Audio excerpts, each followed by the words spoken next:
Good morning, Netflix executives. My name is Tyrone Brunson. I'm Justin Jennings. And I'm Tiffany Major. We are Ace Media Consultants. We have placed ourselves back in September of 2019 at Netflix's headquarters in Los Gatos, California, anticipating the arrival of Disney+. We're well aware that there are 3 other consulting firms battling to obtain your favor. That's why we're so honored to present our analysis and recommendations on what Netflix can do to increase customer acquisition, retention, and successfully compete against Disney+. So without further ado, let's get started. So here's the situation. The powerhouse that is the Walt Disney Corporation will be stepping onto your turf by introducing Disney+ this coming fall. However, they won't be able to dethrone your company, the king of the subscription video on demand industry. In 2018, you controlled 71% of the global video streaming market. Our recommendation will help you maintain that dominance and defend your position. Now, when it comes to catalog depth, you and Disney will be nearly identical. So we understand your concern. At the end of 2018, Netflix had nearly 13,000 titles available to stream. We estimated that Disney's original and acquired content from sources like Marvel and National Geographic will amount to roughly 12,000. So as you can see, Disney's a worthy competitor. This will be a real battle. Now, some well-known online streaming giants include Amazon Prime Video and Hulu, with market shares for digital originals equaling 10.8% and 7.1% respectively. Although YouTube isn't in your industry, there's still a force to be reckoned with when it comes to online video platforms. Furthermore, business strategies that are engraved in the core of your business include improving your user interface and expanding your content in ways that attracts new members and retains current ones. Now, as can be seen here, Netflix depends on their international markets for over half of their total streaming revenue. Thus, your international strategy is a key component of customer acquisition and retention.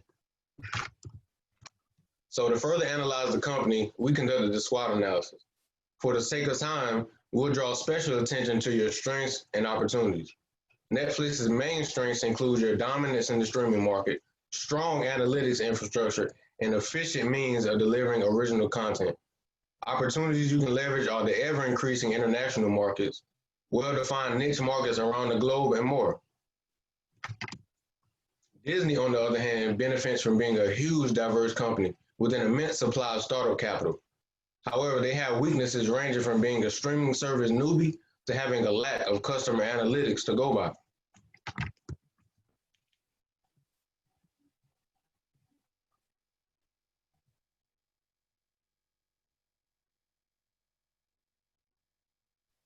Justin, you may be on mute.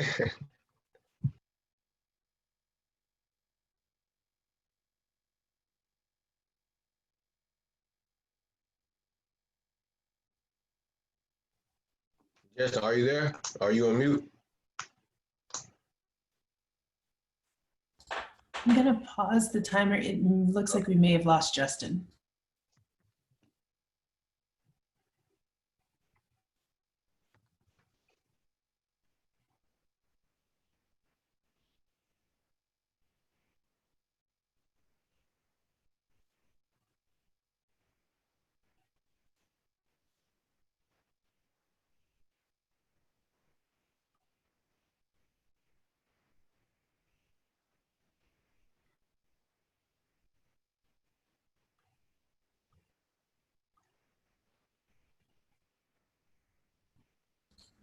Okay, it looks like we have lost Justin. I do not see him as a participant nor in the waiting room, so we will give him just a moment.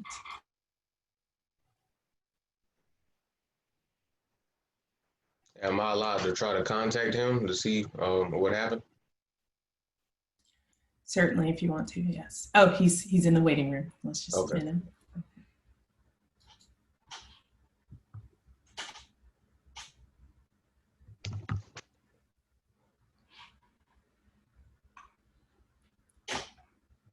Okay. Justin, okay, we can see your video. Do you have your audio?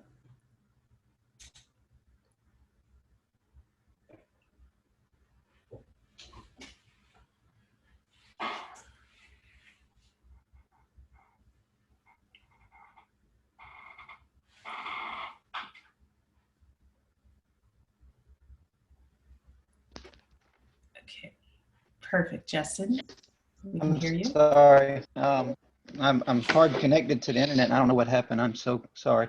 It's All okay. right, so I'm continuing at this point. So what should Netflix do to defend its dominant position in the video streaming market against Disney Plus? Introduction to the video streaming market. To further help us answer that question, we conducted a research study via Google Docs, where we were able to get a whopping 464 respondents. As you can see, our sample was very diverse in gender, race, and age. So what did our respondents tell us? To determine their lifestyle and preferences, we gave them a list of activities and asked them to indicate which ones they like to do most. 60% responded that they like to watch YouTube videos on instructions on how to do something. 49% said that they like to watch movies and TV shows at home while talking with friends. So a significant percentage of our respondents like to watch YouTube videos and host watch parties. We found that 80% of our respondents are, in fact, Netflix subscribers. When we asked them how willing they would be to utilize pay-per-view for sporting events or concerts, 30% indicated that they would be willing or very willing to do so, 20% of them being very willing. Further, when we asked Netflix users with young children how interested they would be if Netflix offered an educational programming, an overwhelming 77% responded that they would be interested or very interested. 50% of that 77 being very interested. So after reviewing of all of our secondary and primary data, we came up with the perfect solution to ensure Netflix could continue their dominance in the video streaming market. Introducing the Netflix Trifecta, where subscribers can view more and do more. I'm sure you're wondering how this concept adheres to your 3 important criteria. It aligns with Netflix's core strategies of growing memberships, improving customer experience, and enhancing user interface. It also takes advantage of Netflix's strengths, like their dominance in the market, versus Disney's weaknesses, like being a newbie in the streaming industry. Also, this concept is guided by our research findings. As you recall, our respondents valued educational videos, they utilize instructional videos, and they're interested in pay-per-view. So, what exactly is the Netflix Trifecta? It's composed of 3 different Netflix innovations that will make money, ensure the retention of current subscribers, and draw new subscribers to the platform. The components of the Netflix Trifecta are educational content for young children, pay-per-view for premium content, and curated or how-to type instructional videos. We will now examine each component. The first innovation is providing our subscribers with the option to stream educational content from Abcmouse on the Netflix platform for a $5 monthly fee. Abcmouse is a phenomenal educational platform used by educators and parents to help children learn as they grow. Netflix would obtain limited content from Abcmouse via a licensing agreement, and the videos would be refreshed semi-annually. This program would be promoted via your own user-based data analytics directly to parents with children aged 3 to 8 years old. Remember, 77% of our respondents with young children were interested in this benefit. And here's our global strategy for this concept. The countries in red are those that we recommend that you initially target. These are the countries where a significant proportion of the population speak English. As we gain more content in other languages, we can expand the educational videos to the rest of the world. This is the first way Netflix gives the opportunity for their customers to view more and do more. Our second innovation is pay-per-view for sports and popular concerts. We would feature soccer games, MMA, boxing, other sports, and also musical events. With this concept, we combine your successful subscription service with the pay-per-view model. This could prove to be quite profitable for Netflix, as other providers, excuse me, such as HBO and Showtime have made millions with pay-per-view. In addition, our survey indicated that a significant number of Netflix users would pay an additional fee for premium content.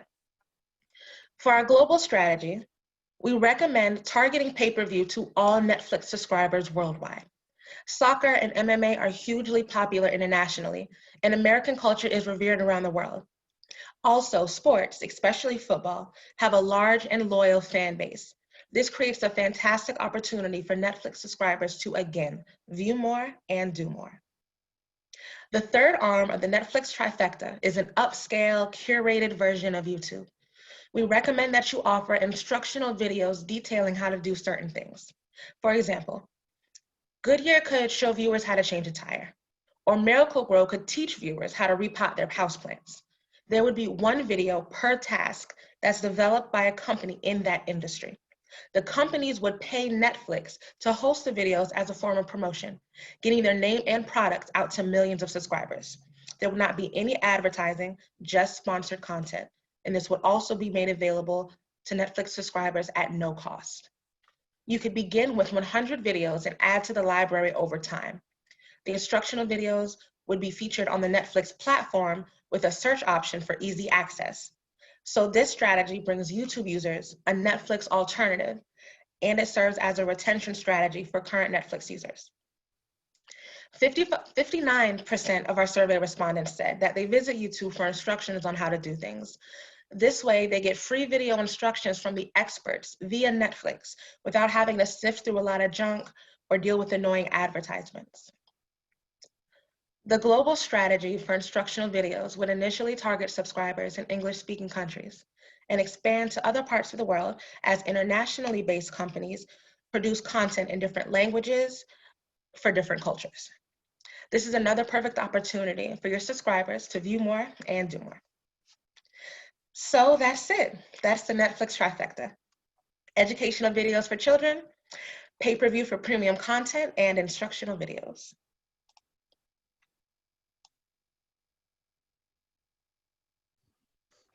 Now at Ace Media Consultants, we always strive to go above and beyond.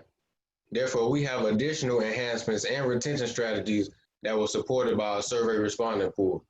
First, we believe a watch party will be loved by subscribers. Netflix Watch Party is a free platform currently offered to Google Chrome users only. Its simple user interface and chat box made it loved by Netflix subscribers. So to retain customers and enhance subscriber satisfaction, we suggest acquiring this company and offering it free of charge to all users.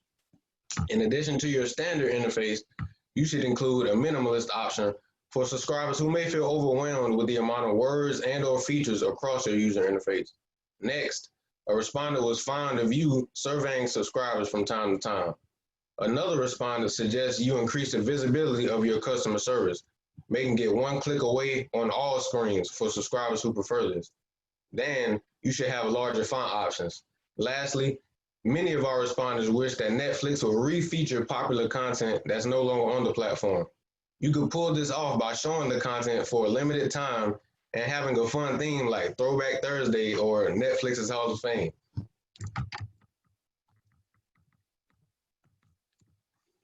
Our trifecta and other strategies will be implemented over a 5-year period. In the first year, you should implement the Netflix trifecta. As Tiffany stated, the educational videos will be initially implemented in countries where English is commonly spoken.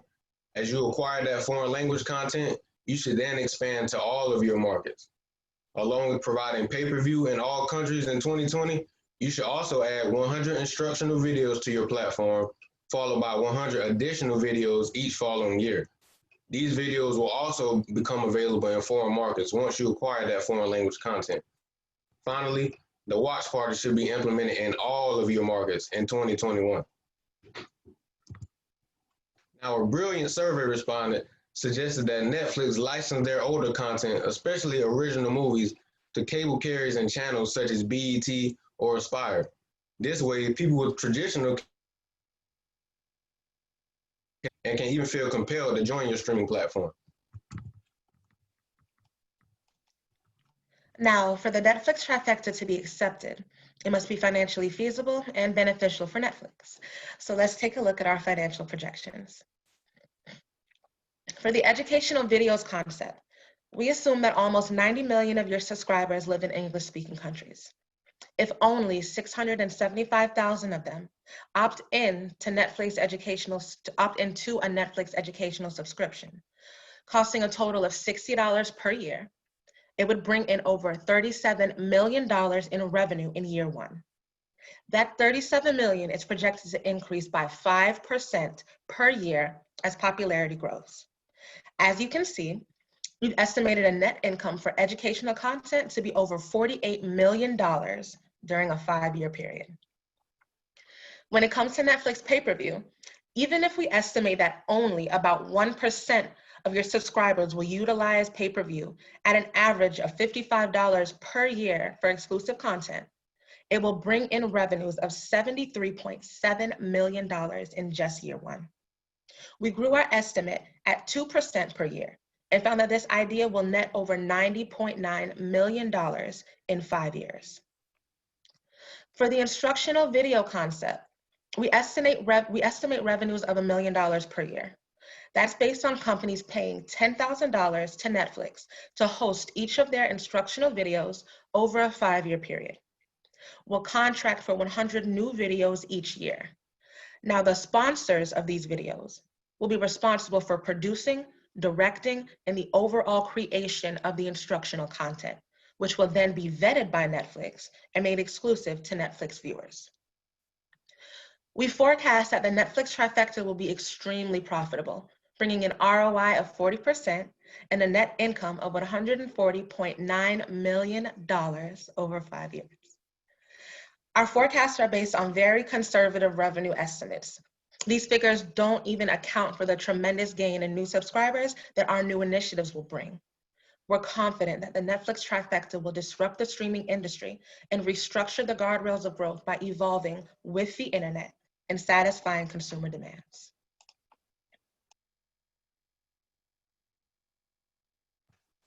So there you have it. The benefits of our Netflix Trifecta, along with other customer retention strategies and platform enhancements, will surely increase your global dominance and mitigate the risk of Disney Plus catching up to you, the king of the global video streaming industry.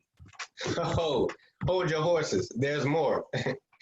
Here's a visual concept of one of our main suggestions, Netflix Education, voiced by Ace Media.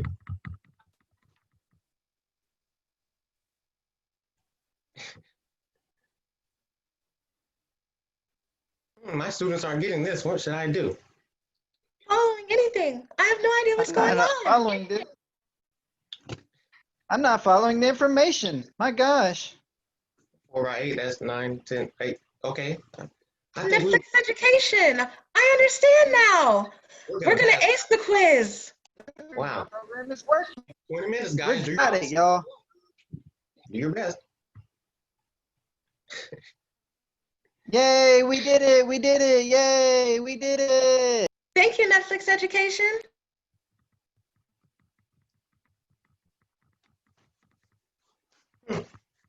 Truly a game changer, if we do say so ourselves.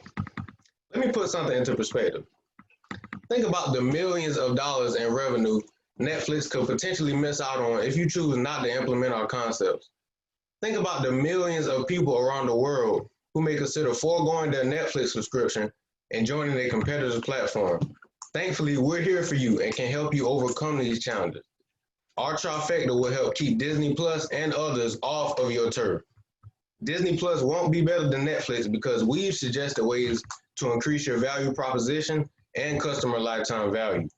Finally, our Netflix Trifecta will help sustain the company's competitive advantage by allowing your subscribers to view more and do more. We at Ace Media Consultants would like to give our sincerest thanks for your time. And now we'll open the floor for questions.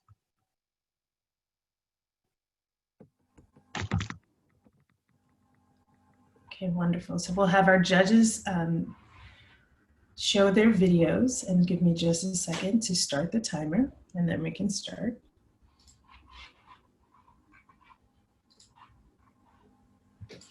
And I'm going to do a double timer. So give me just a second, just in case we have any issues.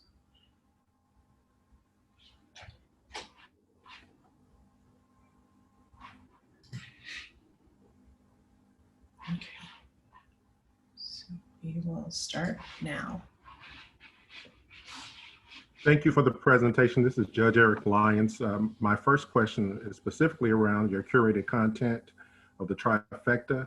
Why did you choose to exclusively only let one company have one task versus opening up to other companies as additional revenue?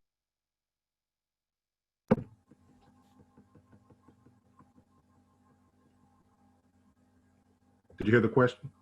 Yes, sir, I did. Hi. And that was a great question. Thank you so much for asking. We wanted to make it very exclusive. So we figured that it would increase the value of the opportunity if it wasn't available if it wasn't too oversaturated.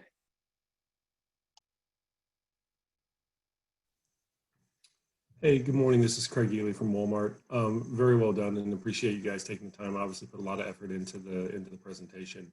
My question really revolves around kind of the two areas where you're taking it global, and more specifically, the initiative where it would mainly be focused on English-speaking countries.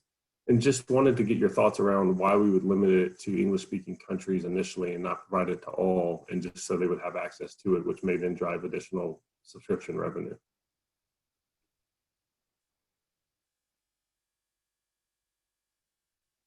Well, since we would have the content in English, you know, for starters, since Netflix is basically an American company, that would basically make it more beneficial for the Netflix company having it in English starting off.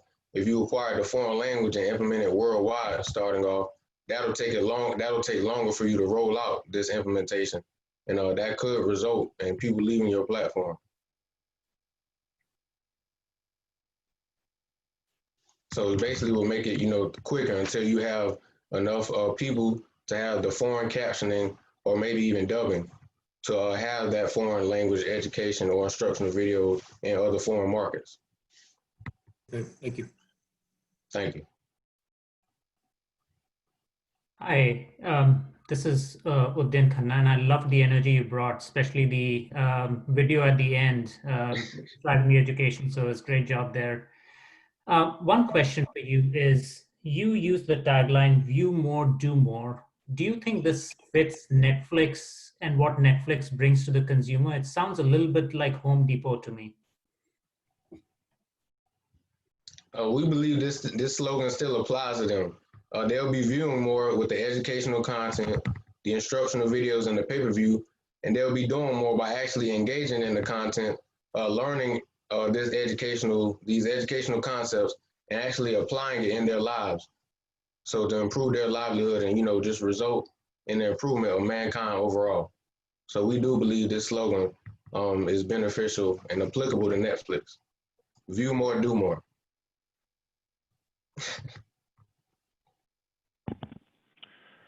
Morning, this is Jason.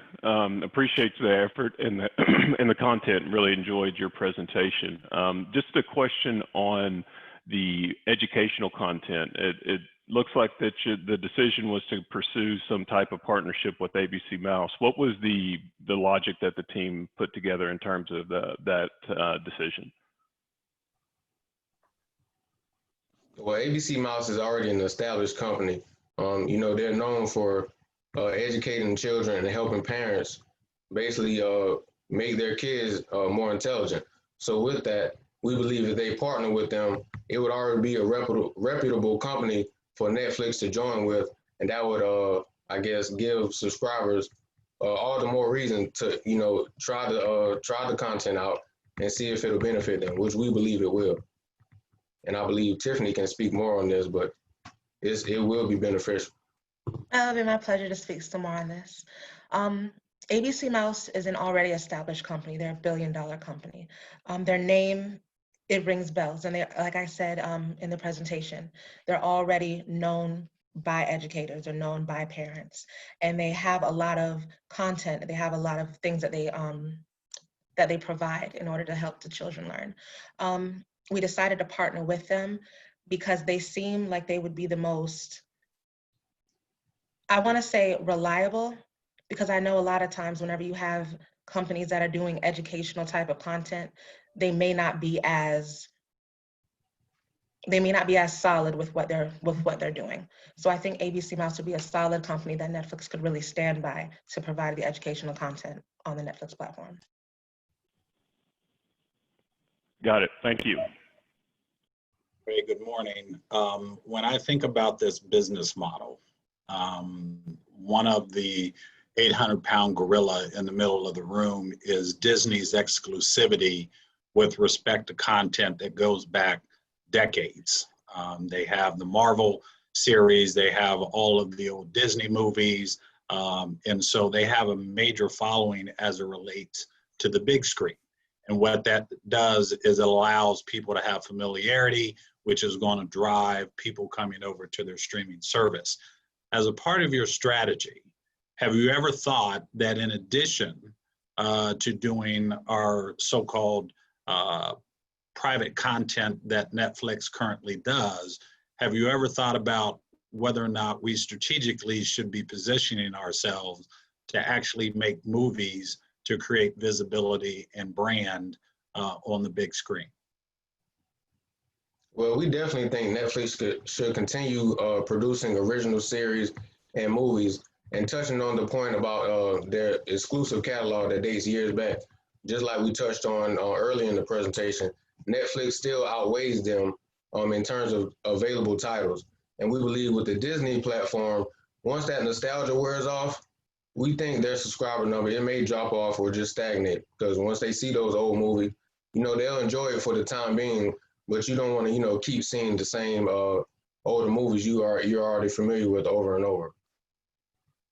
And to dig deeper into the question, I don't think that Netflix should necessarily go to the big screen.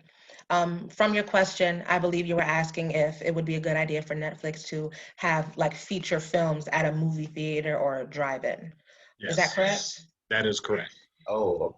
No, I don't think so. That's what makes Netflix Netflix, the ability to go home and you cut on your TV and it's just right there. You watch the trailer and then you click it and you can just watch the whole movie. Believe it or not, some people don't like to get up and go to the theater. And also the theater is $20 per person. So I think that the way that Netflix is set up now, I think that it's nice. And I think that we should try to keep it as original as we can. Thank you. My pleasure.